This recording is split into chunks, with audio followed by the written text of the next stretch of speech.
আমাদের ক্যাফেতে সবচেয়ে এক্সপেন্সিভ বিন হচ্ছে সিদ্রা। এটি কলম্বিয়া দেশের একটি বিন। এই কফির টেস্ট অন্যান্য বিন থেকে তুলনামূলক কিছুটা টক হয়ে থাকে। তবে এই কফিতে রয়েছে 3 প্রকার ফলের টেস্ট। প্রথমে রয়েছে লেমন গ্রাস অ্যাসিডিটি, গ্রীষ্মকালীন ফলের স্বাদ, লিচু, পিচ, প্যাশন ফ্রুটস। এটি কলম্বিয়ার ব্রুসেলাস হুইল অঞ্চলে চাষ করা হয়। বীজের প্রজাতি সিদ্রা বোরবন। সিদ্রা হলো একটি হাইব্রিড জাত, যা চিপিকা এবং বোরবন জাতের সংমিশ্রণ থেকে এসেছে। স্বাদ হালকা থেকে মাঝারি বডি, জটিল ও ফলমূল ভিত্তিক ফ্লেভার প্রোফাইল, পরিষ্কার ও প্রাণবন্ত অ্যাসিডিটি। টেস্টিং নোট অনুযায়ী এটি মিষ্টি ও ফলের মতো টেস্ট দেয়।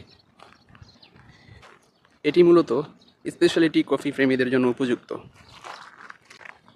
যারা ফ্লেভারের বিভিন্ন স্তর উপভোগ করতে চান।